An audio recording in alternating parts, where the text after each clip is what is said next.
Imagine standing on an empty plot of land with nothing in your way. In the industrial world, this is a greenfield project.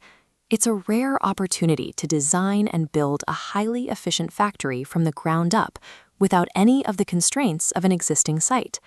But even with a blank slate, engineers don't just build whatever they want. To keep these massive facilities running safely, that architectural freedom is governed by a set of non-negotiable rules. These standards weren't created in a vacuum. Every modern safety code used today was written as a direct response to a specific industrial accident. This timeline shows how these rules were born from tragedy. In the 1880s, steamboat boilers suffered lethal explosions, and by 1905, factory fires devastated communities. These events forced the industry to standardize machine construction. Modern engineering compliance functions as a living document of these lessons learned, designed specifically to protect the lives of everyone working inside the plant.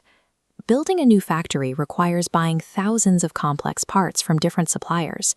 The risk here is simply taking a manufacturer's word for it when they claim their equipment is safe. This graphic contrasts a promise with a guarantee. A self-declared contract relies entirely on the builder's internal checks. Conversely, strict oversight requires outside inspection, marked by an S stamp. This physical proof of third-party validation shifts accountability away from the owner. This diagram shows how that oversight works in practice. The orange arrows represent independent inspectors validating the project at every step, from the first design drawings all the way to final testing at the site. Having an internationally recognized expert verify the work at every stage ensures the final equipment will hold up. When dealing with global suppliers, this continuous validation is what creates a reliable, safe operation. This graphic shows the basic goal of a process plant. At its simplest, a plant is a facility that takes in raw materials and energy, runs them through a specific process, and creates a refined final product. To make that happen, engineers use two main types of equipment: static and rotary. Static equipment refers to heavy machinery with no moving parts. These machines are built to hold materials under high pressure and move heat from one place to another. This illustration shows a common piece of static equipment, a shell and tube heat exchanger. It transfers heat between two fluids without letting them touch. The transparent view shows one fluid running through internal tubes, while the second surrounds them inside the outer shell. This diagram shows the complexity inside these machines. Engineers have to calculate exactly how thick the metal walls need to be to withstand internal pressure, shown by these orange arrows, while leaving extra thickness to account for the metal wearing down over 20 years of use. Because every factory handles different chemicals in different environments, static equipment is almost never bought off a shelf. Each piece is custom-built for the specific conditions of its destination. Next, we have rotary equipment.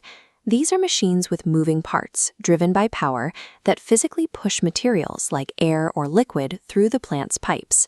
When selecting a machine like this fan, engineers balance two variables shown on these dials: flow rate, which is the volume of material moving through, and pressure, which is the force required to push it. This graph helps engineers find the machine's best efficiency point. The exact setting where it runs most effectively is where these curves cross at that orange dot. Running too far away from this point wastes energy and causes parts to wear out much faster. Using these calculations to select the right equipment leads to significant energy savings and lower repair costs over the life of the plant. With so many custom parts to coordinate, the challenge is figuring out how to get everything to fit perfectly on that empty plot of land.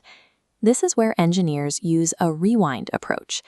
To build a successful plant, the team actually works backwards, following this glowing arrow from the final installation back to the very first design drawings. They start by visualizing the finished machine surviving its toughest day of operation.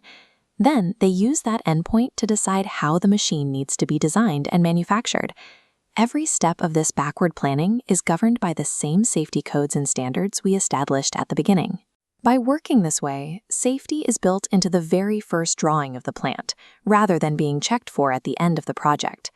There is a common worry that following all of these strict standards will create delays and slow down the construction of the factory. This graph shows that the opposite is true. Integrating codes early avoids expensive redesigns later, leading to the rapid progress you see here during the final testing phase, when every system is brought online for the first time. To summarize, engineering codes are not red tape. They are blueprints using history to reduce risks before they happen. Second, independent certification ensures safety claims are actually verified by an expert. Finally, planning these systems from day one keeps the project on schedule. The success of a greenfield project depends on applying these safety standards and physical laws from the very beginning to build a reliable, efficient factory.